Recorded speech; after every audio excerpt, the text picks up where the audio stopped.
29 vai nos trazer ao pensamento, para analisarmos por que é chamado de Jesus, que quer dizer Salvador. Ora, se há necessidade de um Salvador, é porque existe um perigo. Quando alguém está se afogando, há necessidade de um salva-vidas. Quando alguém está subterrado, sob destroços, há necessidade de um grupo de salvamento. Quando alguém está perdido em algum lugar, há necessidade que alguém o encontre e o salve. Mas, para que um Salvador? Para quem está apenas vivendo neste mundo? Para que um Salvador? Para quem não está se afogando em águas? Para que um Salvador? Para quem não está submerso com entulho sobre ele? Para que um Salvador? Para quem não está perdido? Para alguém que tem o seu emprego, para alguém que tem uma vida social, para alguém que tem um lar, para alguém que tem uma casa, um endereço fixo, que sabe onde mora, que não está perdido secularmente. Para que um Salvador? Porque existe um perigo que assola toda a humanidade, chamado pecado. Então ele é chamado Jesus, que quer dizer Salvador. Como diz Mateus 1:21, Salvador, vai chamar Jesus, porque veio tirar os pecados do seu povo. A pergunta 29, eu quero repetir com os irmãos, a pergunta 29 do dia do Senhor 11, ela vai nos apontar isto, através da sua resposta. Por que razão o Filho de Deus é chamado de Jesus, que quer dizer Salvador? Resposta: porque Ele nos salva de todos os nossos pecados, e porque em nenhum outro devemos buscar ou podemos encontrar salvação. Essa resposta nos faz pensar e refletir no Jesus que é suficiente para nos encontrar, para nos purificar de toda injustiça e de todo pecado, eliminar de nós toda culpa, tirar de nós toda vergonha, lançar fora de nós todo medo. Esse Jesus, ele é suficiente para nos guardar mente e coração, a ponto que tenhamos a paz que excede todo entendimento. E porque esse Jesus veio para tirar o pecado, ou melhor, no plural, os pecados do seu povo. Eu quero convidar a amada congregação para a leitura aqui do livro de Hebreus, capítulo 7, verso 20, a partir do verso 20, onde vai falar aqui do sumo sacerdócio de Cristo. Veja uma comparação do sumo sacerdócio de Cristo e por que é necessário Cristo como nosso único Salvador. A diferença entre o sumo sacerdócio de Cristo e como eram os sacerdotes humanos. E visto que não é sem prestar juramento, porque aqueles que sem juramento são feitos sacerdotes, mas este com juramento por aquele que lhe disse: o Senhor jurou e não se arrependerá, tu és sacerdote para sempre. E por isso mesmo Jesus tem se tornado fiador de superior aliança. Ora, aqueles são feitos sacerdotes em maior número, porque são impedidos pela morte de continuar. Este, no entanto, porque continua para sempre, tem o seu sacerdócio imutável. Por isso também pode salvar totalmente. Quando diz totalmente aqui, não é só a alma, é salvar totalmente de qualquer situação que venha afligir essa pessoa. Por isso também pode salvar totalmente os que por ele se chegam a Deus, vivendo sempre a interceder por eles. Com efeito, nos convinha um sumo sacerdote como este, santo, inculpável, sem mácula, separado dos pecadores e feito mais alto do que os céus, que não tem necessidade, como os sumos sacerdotes, de oferecer todos os dias sacrifícios, primeiro por seus próprios pecados, depois pelos do povo, porque fez isso uma vez por todas, quando a si mesmo se ofereceu. Veja que Jesus não é um mártir, ele a si mesmo se ofereceu. Isso é diferente. Porque a lei constitui sumos sacerdotes a homens sujeitos à fraqueza. Mas a palavra do juramento, que foi posterior à lei, constitui o Filho perfeito para sempre. Esta passagem aqui, irmãos, aniquila totalmente o falso argumento, a falsa justificativa, a falsa sensação que as pessoas têm, que acham que podem apostatar, que podem deixar a Santa Comunhão, que podem deixar de congregar, porque os homens fizeram algo errado. Talvez os oficiais da igreja, o pastor da igreja, talvez tenha feito algo errado, talvez tenha falado algo errado. Então as pessoas começam a abandonar a comunhão, porque falam que em todas as igrejas os homens fazem coisas erradas. Basta olhar para este versículo e ver quem é o sumo sacerdote da fé. Quem é o sumo sacerdote da igreja? O único nome que importa que sejamos salvos, que congrega o seu povo, desde o êxodo, da saída do Egito, que congrega o seu povo para cultuar a Deus. Homens falhos, sacerdotes falhos, que eram impedidos de continuar o seu sacerdócio, impedidos pela morte, que tinham que oferecer sacrifícios todos os dias de animais, primeiro pelos seus próprios pecados, depois pelos pecados do povo. Ora, não há argumento nenhum para que alguém professe a fé cristã e se desvie dos mandamentos de Cristo, culpando outros homens, pois todos são pecadores, todos andam desgarrados por aí, e todos precisam de um único Salvador, a saber, Jesus Cristo. Ora,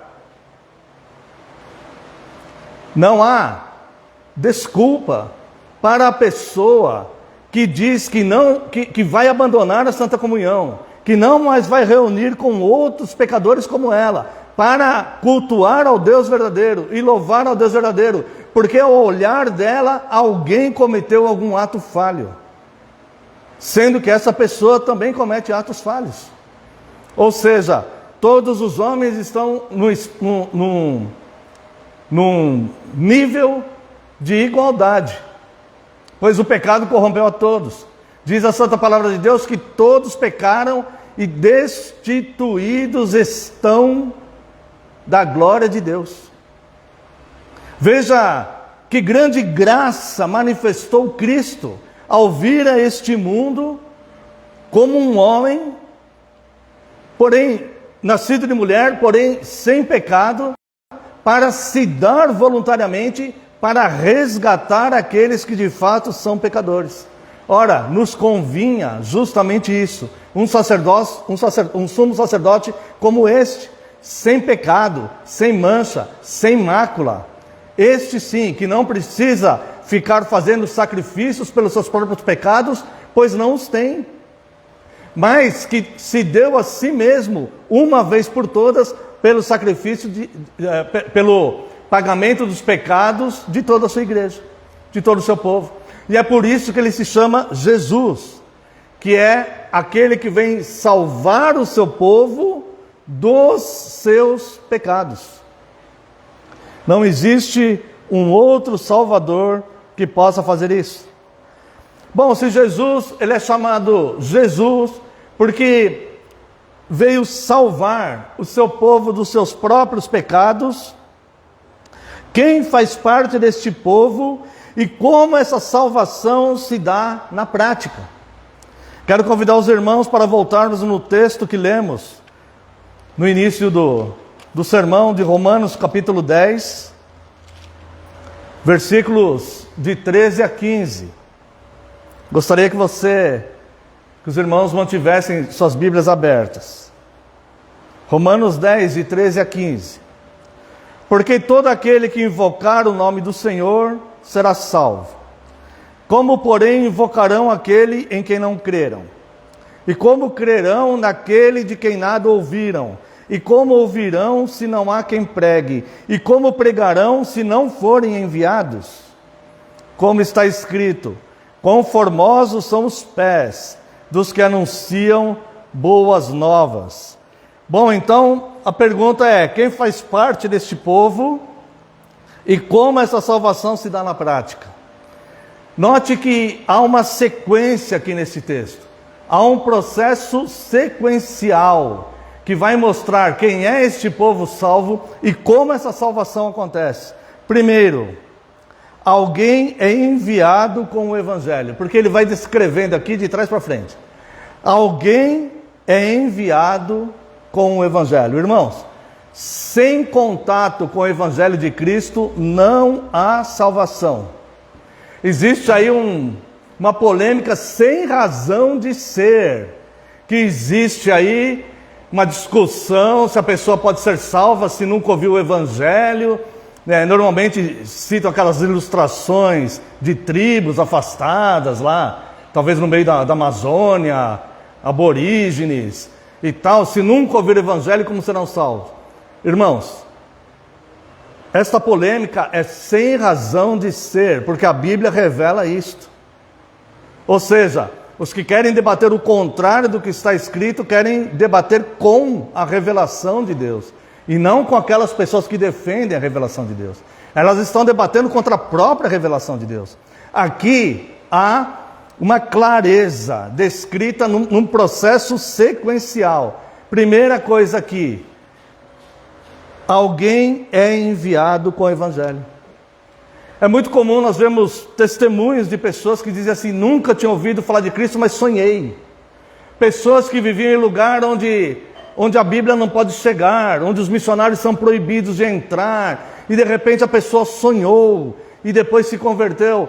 Bem, eu não vou entrar no mérito do que as pessoas sonham, ou deixam de sonhar, ou se sonharam de verdade, ou se não sonharam, porque eu simplesmente não sei. Eu só sei das Escrituras. E se alguém sonhou, ainda assim, ela vai se converter se ela tiver contato com o evangelho. Ainda assim, se alguém sonhou, ela vai querer saber mais sobre este sonho, sobre quem é o fundamento desse sonho, como que isso aconteceu, e de um jeito ou de outro, alguém será enviado a pregar o evangelho para ela. Sem o evangelho não há salvação, porque o evangelho é o próprio Cristo, é o verbo, é a palavra. O evangelho é a boa nova. É a boa nova que nos notifica e nos explica que o próprio Deus se fez um de nós, nascido de mulher, e morreu pelos nossos pecados. E este é um ato único. Há um só Salvador. Há um só nome que é dado para os homens que nos importa ser salvo, que é o nome de Cristo. E ao entender por que Jesus, porque ele veio salvar o seu povo dos seus pecados. Então, nós temos que entender que sem a pregação do evangelho não há salvação. Então, primeiro, alguém é enviado com o evangelho. A pessoa, ela vai ser alcançada porque ela vai ter contato com esse evangelho. De um jeito ou de outro, sonhando ou não sonhando, ela vai ter que ter contato com o evangelho, senão não haverá salvação. Segunda coisa, o evangelho é pregado. Terceira coisa, o evangelho é ouvido. Quarta coisa, o ouvinte acredita no evangelho. Quinta coisa, o que crê, que é aquele que Deus operou a fé no coração dele, clama a Cristo pela salvação. Senhor, eu não sabia que eu era tão pecador assim. Ao ter contato com estas coisas, ao ter contato com o que está revelado aqui, ao ter contato com as Escrituras, eu sei que eu estou em miséria espiritual, mesmo que eu seja um homem abastado e rico na vida secular, eu estou em miséria espiritual. Eu nem sabia que eu estava caminhando para o inferno, eu nem sabia que eu havia sido destituído da glória de Deus, eu não sabia que eu tinha sido concebido em pecado, eu não sabia que eu já nasci no vermelho. Mas agora, tendo contato com todas essas coisas, eu percebo que o Senhor é santo, santíssimo, e eu sou um miserável pecador, e eu preciso do Senhor, preciso de salvação. E eu quero responder ao Senhor com toda a gratidão do mundo, por este ato de tão grande amor que o Senhor fez para mim. Como que alguém que não tem contato com o Evangelho pode chegar a uma conclusão dessa? E aí então, irmãos, esta é a sequência. Porque todo aquele que invocar o nome do Senhor será salvo. Como, porém, invocarão aquele em quem não creram? Como? O apóstolo Paulo está perguntando, como que eles vão invocar se eles não creram para ser salvo? Isso acontece com aquele que ouve o Evangelho e não crê. E como crerão naquele de quem nada ouviram? Ora, se eles não ouviram falar de Cristo, se eles não ouviram as boas novas, se eles não ouviram a notícia, o apóstolo está perguntando como eles vão crer. Como que eles vão crer? Se a teoria da ignorância estivesse certa, as igrejas que enviam missionários estão cometendo um grande mal para as pessoas. Porque seria melhor deixá-los em total ignorância. Escutei alguém falar isso. E concordo com isso. Seria melhor então deixar as pessoas em total ignorância, porque aí elas seriam salvos pela ignorância. Mas é o contrário, essas pessoas precisam ouvir para que sejam salvas. Elas precisam ouvir o Evangelho para que sejam salvas. É por isso que a gente tem que falar com a nossa vizinha, é por isso que a gente tem que falar com o nosso vizinho, é por isso que a gente tem que ensinar os nossos filhos, é por isso que as igrejas enviam missionários para outros países. E quanto mais fechado é o país para o Evangelho, mais missionários devem chegar lá. Porque como crerão em quem nada ouviram? Como crerão? O homem não é um ser onisciente. Ele precisa ter contato com essa palavra. É por isso que Jesus levantou 12 homens, capacitou com dons extraordinários 12 homens e os seus colaboradores, para que pudessem pregar esse Evangelho ao longo da terra, a toda a terra conhecida de sua época. E eles fizeram isso impulsionados pelo Espírito Santo.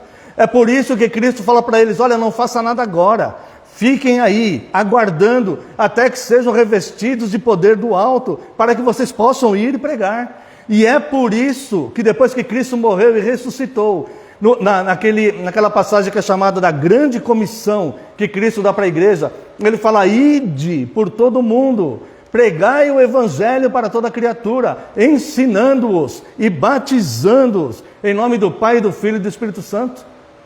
Ora, é necessário que essas pessoas recebam a luz do mundo. É necessário que essas pessoas recebam o Evangelho. É necessário que os nossos vizinhos tenham contato com isto. É necessário isso. Em tempo e fora de tempo. É necessário. Muitas vezes na fila da lotérica temos uma oportunidade de falar algo. Muitas vezes num ponto esperando circular lá. Muitas vezes em qualquer situação, conversando sobre futebol com alguém, nós temos a oportunidade de falar algo. Irmãos, é necessário que essas pessoas recebam esta palavra. Não é a nossa argumentação, mas é esta palavra. Então voltemos à sequência. Como, porém, invocarão em quem não creram? E como crerão em quem, sobre quem nada ouviram? Como que eles vão crer a ponto de invocar para ser salvos? Para eles a vida está certa. Na cabeça dele ele é gente boa, ele não faz mal nenhum para ninguém. Ele não sabe, ele simplesmente não sabe que após aquela curva tem um abismo. Ele não sabe disso. E ele continuou com seu carro em alta velocidade atravessando a vida. É necessário pregar o Evangelho a toda criatura, porque há um único Salvador. Infelizmente não é verdade que todos os caminhos levam a Deus. E que no nosso país, pegando como exemplo, muitos estão enganados achando isto. Muitas pessoas estão entrando em seitas. Não, mas o que importa é estar na igreja. Muitas pessoas estão entrando em seitas, entrando em crenças, saindo do Evangelho para ir para outros grupos religiosos, porque pensam que todo caminho leva a Deus. Até mesmo aqueles que se consideram, esse título aí que chamaram, não sei quem inventou isso, desigrejados. Não precisamos de igreja, não precisamos de comunhão, não precisamos de oficiais nos ensinando a palavra. Nós não precisamos, nós queremos nos fechar no nosso mundo e caminharmos para o nosso inferno. Porque é necessário que essas pessoas entendam o verdadeiro Evangelho. E no nosso país, que é considerado um país cristão, a grande maioria das pessoas que congregam nas igrejas não conhecem o Evangelho. Elas conhecem tudo quanto é música gospel que está tocando aí, mas não conhecem o Evangelho. Há um único Salvador, e nós sabemos disso. Há um único Salvador.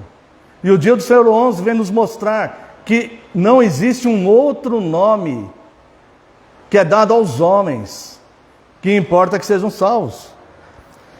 Como, porém, invocarão aquele em quem não creram, e como crerão naquele de quem nada ouviram? E como ouvirão se não há quem pregue? Como eles vão ouvir? Se nós nos calarmos, se nós ficarmos indiferentes à pregação do Evangelho dessa igreja, se nós boicotarmos a pregação do Evangelho dessa igreja, a ponto que essa voz de pregação não possa mais sair dessas paredes, se ficar 2 pessoas aqui ouvindo ou 3, como ouvirão? Como crerão? Como invocarão aquele que é o único nome que importa que serão salvos? Como isso vai acontecer? Como? Alguém me explica como? Não há como. O apóstolo Paulo fala que não há como. A igreja, ela precisa de um despertar. A igreja reformada no geral no mundo, ela precisa de um despertar. Cada indivíduo cristão precisa despertar para as realidades do Evangelho. Há um único nome que é dado e que importa que sejamos salvos. Não precisa fazer oferendas, não precisa fazer procissão, campanha, votos, não precisa fazer nada. Essa pessoa simplesmente precisa ouvir que o Salvador é o próprio Deus, que nasceu de mulher, se fez um de nós, morreu para derramar o sangue inocente, para pagar os nossos pecados, e crer neste Evangelho. Pois este Evangelho que veio para salvar é o mesmo que estará sendo dito no dia do juízo para condenar. Aqueles que me rejeitam já tem quem os julga. A própria palavra que tenho proferido, esta os julgará nos últimos dias, disse Jesus no Evangelho de João, capítulo 12, verso 48. E a sequência que o apóstolo Paulo diz aqui, então: todo aquele que invocar o nome do Senhor será salvo. Como, porém, invocarão aquele em quem não creram? Como crerão naquele de que nada ouviram? E como ouvirão se não há quem pregue? E como pregarão se não forem enviados? Ou seja, as pessoas precisam conhecer o Evangelho para serem enviadas e pregar para outros. Nós somos enviados pelo próprio Cristo. Ide por todo mundo e pregar o Evangelho a toda criatura. Nós não podemos reter essas coisas. Logo, torna-se claro que o Evangelho é sobre Cristo apenas. Somente. Apenas sobre Cristo. Toda a Escritura vai falar de judeus. Toda a Escritura vai falar de gentios. Toda a Escritura vai falar dos pagãos. Toda a Escritura vai falar das heresias que entravam na igreja, que os apóstolos combatiam. Toda a Escritura vai falar de profecias, vai haver revelação, qual a vontade de Deus. Toda a Escritura vai falar isso. Mas tudo isto é sobre Cristo. Tudo isso é sobre Cristo. Cristo está lá no Gênesis, nos dias da criação. Cristo está lá no último capítulo do Apocalipse. Maranata, a hora vem, Senhor Jesus, a última frase da Bíblia. Então, amados irmãos, o Evangelho é unicamente sobre o único Salvador, o único caminho. Não existe outra maneira. E graças a Deus existe esse caminho, porque senão todos nós pereceríamos, achando que não precisaríamos ser salvos de nada. Porque não estamos perdidos, não estamos nos afogando, não estamos com destroços sobre nós, acharíamos que a nossa vida está muito bem. Mas é necessário um Salvador. Então, torna-se claro que o Evangelho é sobre Cristo e sobre Cristo apenas. Então, veja essa sequência que o próprio apóstolo Paulo fala em 1 Coríntios capítulo 15, que eu quero aqui comentar com os irmãos, a partir do verso 1, do verso 1. 1 Coríntios 15, 1. Irmãos, venho lembrar-vos o Evangelho que vos anunciei, o qual recebestes e no qual ainda perseverais. Por ele também sois salvos, se retiverdes a palavra tal como vô-la preguei, a menos que tenhais crido em vão. Aqui não existe novidade no Evangelho. Quero lembrar-vos do Evangelho que anunciei, que recebestes e que ainda perseverais.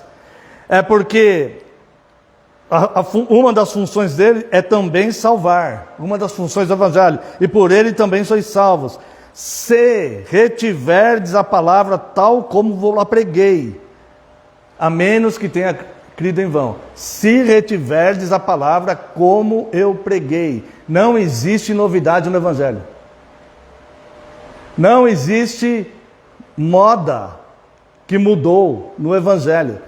Se retiverdes a palavra como os apóstolos pregaram. De lá para cá, 2000 anos de boas novas. 2000 anos pregando a mesma notícia. Não existe novidade em cima do Evangelho.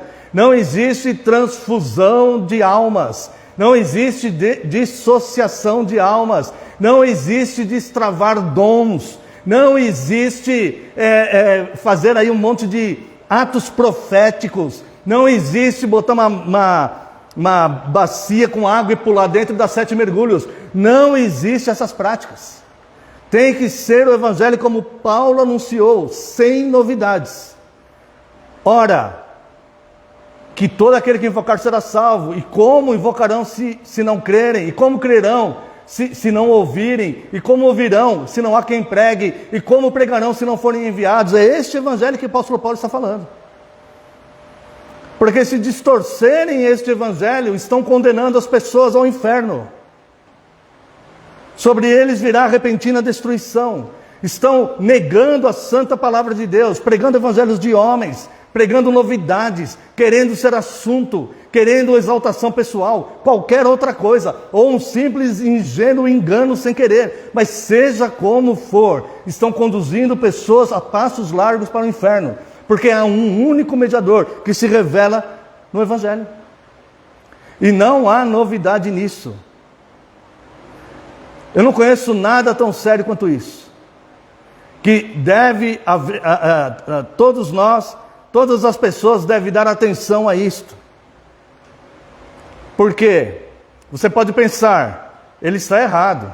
Esse pregador está errado. Você pode pensar isso. Mas se ele estiver certo, no último dia vai fazer muita diferença. Vai fazer muita diferença. Então é algo a ser analisado. Será que é assim mesmo? Será que é assim mesmo? Será que isso não é um extremismo, alguma coisa assim? Por que outros caminhos não podem levar a Deus, se Deus é tão bom? O Evangelho explica tudo isso. Tudo isso. As Escrituras vão explicar. E por ele, verso 2, 1 Coríntios 15, e por ele também sois salvos, se retiverdes a palavra como vou-la preguei, a menos que tenhais crido em vão. Antes de tudo, vos entreguei o que também recebi, que Cristo morreu pelos nossos pecados segundo as Escrituras. As Escrituras são a revelação de Deus para o homem. Somente tendo contato com as Escrituras é que o homem pode ser salvo, se crer nela, como ela é. Como ela é. Como ela está revelada, e não como os homens a interpretam. Como ela está revelada. Antes de tudo vos entreguei que também recebi que Cristo morreu pelos nossos pecados segundo as Escrituras, e que foi sepultado e ressuscitou ao terceiro dia segundo as Escrituras, e que apareceu a Cefas e depois aos 12. Depois foi visto por mais de 500 irmãos de uma só vez, dos quais a maioria sobrevive até agora, porém alguns já dormem. Depois foi visto por Tiago, mais tarde por todos os apóstolos, e afinal, depois de todos, foi visto também por mim, como que um nascido fora de tempo.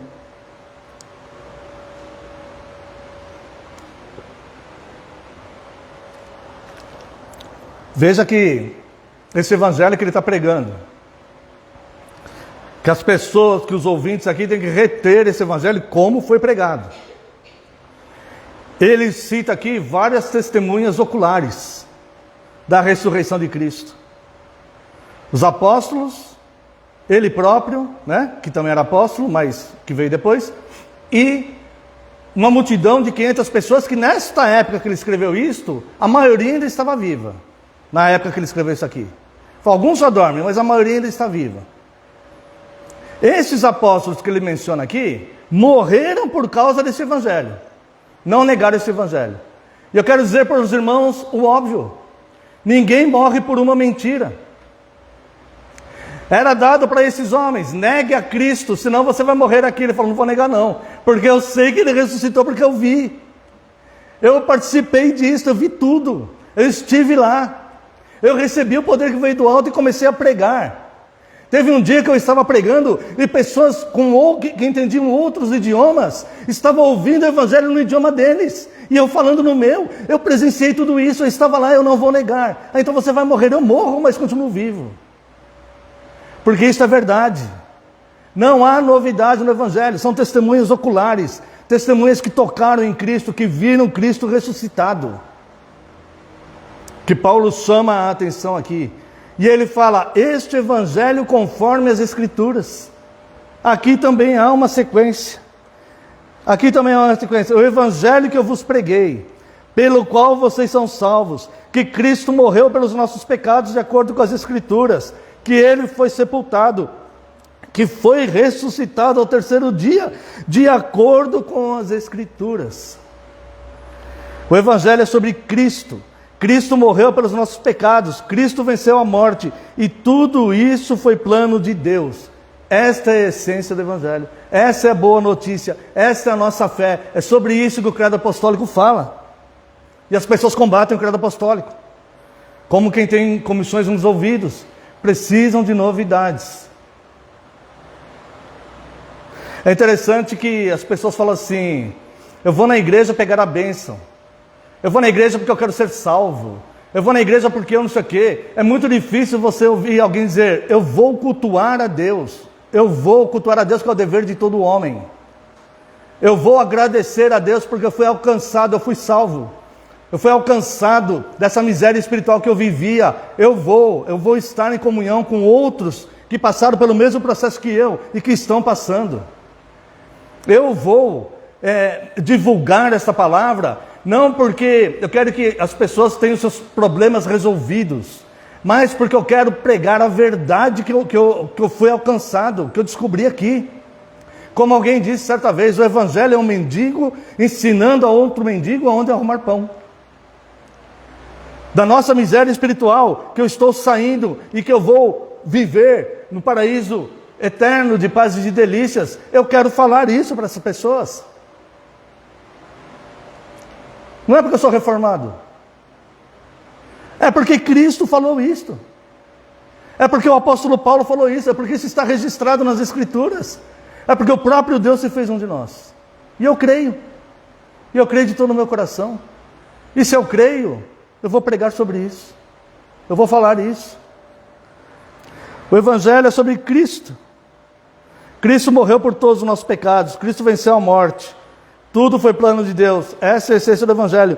Há mais um detalhe muito importante, que eu quero convidar os irmãos. Atos dos Apóstolos, capítulo 4, nós lemos no começo também, verso 12.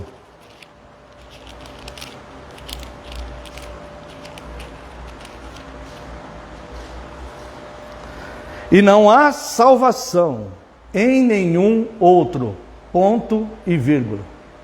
Esse ponto e vírgula aqui quer dizer, é quase que um ponto final, só que eu vou continuar falando. A vírgula é quando eu estou no meio de um pensamento e vou continuar falando. O ponto final é quando eu afirmei e terminei meu pensamento. O ponto e vírgula é como eu terminei o pensamento, eu falei, mas eu vou continuar falando sobre isso. Alguma coisa assim. Vai dividir um pouquinho essas coisas. E ele diz aqui: e não há salvação em nenhum outro, ponto e vírgula. Irmãos, o evangelho é tão importante, mas tão importante, mas tão importante, que a gente tem que reparar até nas pontuações, nos acentos. Quem não lembra daquele homem que leu lá, pega uma mulher adúltera, a palavra estava dizendo lá no livro de Osés, pega uma mulher adúltera, e ele leu, pega uma mulher e adultera. Até os acentos são importantes, porque isso daqui é palavra de salvação. É palavra de salvação. Não negligencie as Escrituras pelo bem da tua alma. Não negligencie o tesouro que está aqui dentro. Esse aqui são caminhos de vida. Todas as prescrições e orientações aqui vão te levar para o céu, desde que você se submeta ao sacrifício de Cristo. Tudo isso aqui vai falar de Cristo. O que Cristo vai fazer por nós, para nos levar no seu ombro, no céu. Esse aqui é o ombro de Cristo. Olha só. E não há salvação em nenhum outro, porque debaixo do céu não existe nenhum outro nome dado entre os homens, pelo qual importa que sejamos salvos. Não há. E é sobre este Cristo que o dia do Senhor 11 fala, e que eu vos prego nesta noite. Para terminarmos, a pergunta 30 do dia do Senhor 11. Estamos com pouco tempo agora. Pergunta 30. Aqueles que buscam com fervor a sua salvação ou bem-estar nos santos, em si mesmos ou em outra coisa qualquer, também creem no único Salvador Jesus? Resposta: não. Embora se gloriem nele com palavras. Tem pessoas que falam de Cristo como se fossem discípulos de Cristo, mas o discípulo é o que aprende do Mestre. Não, embora se gloriem nele com palavras, eles, na verdade, negam a Jesus como o único Salvador. Pois das duas coisas, só uma é verdadeira. Ou Jesus é um Salvador incompleto, ou aqueles que pela verdadeira fé aceitam esse Salvador, têm que achar nele tudo quanto é necessário para a sua salvação. Os que buscam nos santos. Eu quero convidar os irmãos aqui, Colossenses, capítulo 2. Verso 8.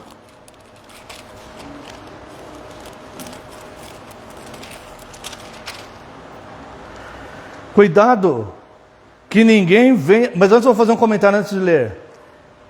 Os que buscam nos santos, não nas tradições dos homens, veneração a santos, dias santificados, privações de alimentos, celibato, voto de pobreza.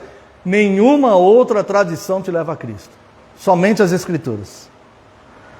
Verso 8 aqui de Colossenses 2. Cuidado que ninguém vos venha a enredar com a sua filosofia e vãs sutilezas, conforme a tradição dos homens, conforme os rudimentos do mundo, e não segundo Cristo, o único nome que importa que sejam salvos. Porquanto nele habita corporalmente toda a plenitude da divindade.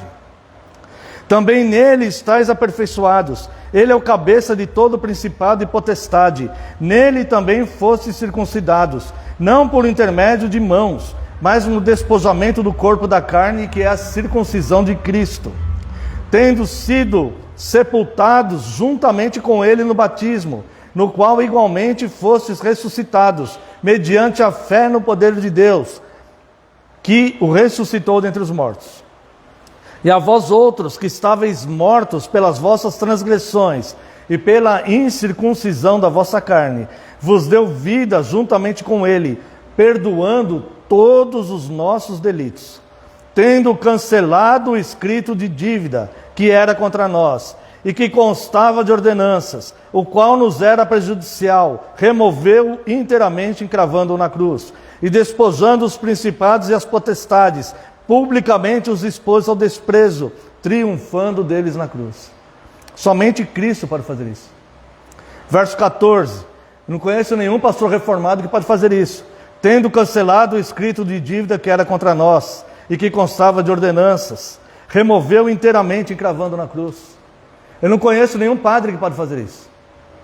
Eu não conheço nenhum líder de outra religião que possa fazer isso.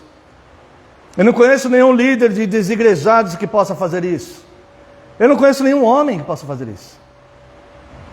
Aliás, todos precisam que Cristo faça por ele. Como diz lá dos sacerdotes. Eles tinham que primeiro sacrificar um animal pelos próprios pecados deles, para depois sacrificar o animal pelo pecado do povo. Ou seja, os homens são todos iguais. Mas só um é Salvador, que é Cristo, revelado na palavra. Depois a pergunta 30 fala, os que buscam nos santos, os que buscam em si mesmos. Quero ver apenas 2 versículos, Mateus 15, 19.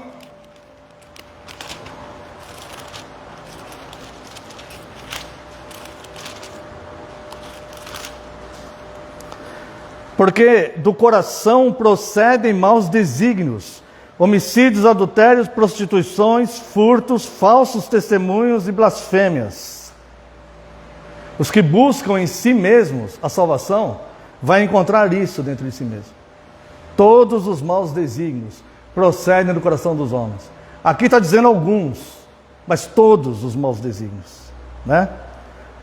Do coração do homem procedem maus desígnios, os que buscam a salvação em si mesmos. Muitos falam, não, Deus está dentro de cada um de nós, não precisa ir na igreja não, é que nós não sabemos, mas Ele está dentro de nós. O que está dentro de nós são maus desígnios, segundo o único que pode nos salvar disso. E também em Filipenses, capítulo 3, verso 19.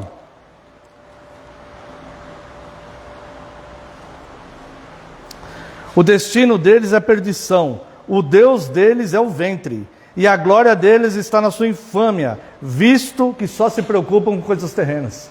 Esses que buscam em si mesmos o seu próprio Deus é o seu próprio ventre.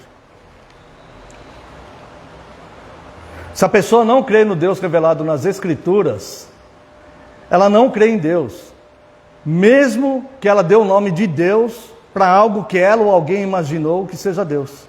Mas se ela não crê no Deus das Escrituras, ela não crê em Deus. E aqui, finalmente, irmãos, os que buscam nos santos, os que buscam em si mesmo, e os que buscam na religião. Nem mesmo na lei nós devemos buscar, mas somente em Cristo. Gálatas 5:4.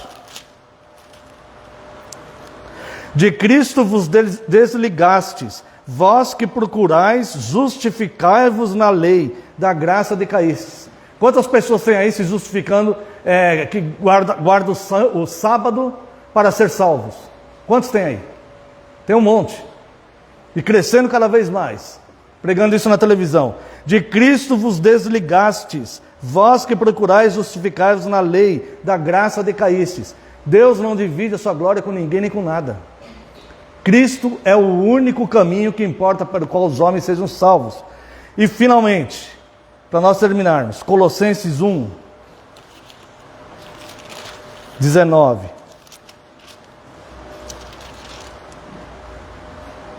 Colossenses 1, 19. Porque aprove a Deus que nele residisse toda a plenitude, e que havendo feito a paz pelo sangue na cruz, por intermédio dele, reconciliasse consigo mesmo todas as coisas, quer sobre a terra, quer nos céus. E a vós outros também, que outrora éreis estranhos e inimigos no entendimento pelas vossas obras malignas, agora, porém, vos reconciliou no corpo da sua carne, mediante a sua morte, para apresentar-vos perante ele, santos, inculpáveis e irrepreensíveis, se é que permaneceis na fé, alicerçados e firmes, não vos deixando afastar da esperança do evangelho que ouvistes, e que foi pregado a toda criatura debaixo do céu, e do qual eu, Paulo, me tornei seu ministro. Nós cremos na doutrina da perseverança dos santos. É aí que vai definir quem de fato é eleito pela graça ou não é. É o que persevera. Se você persevera, você vai se manter assim. Eu quero terminar contando uma ilustração que eu li uma vez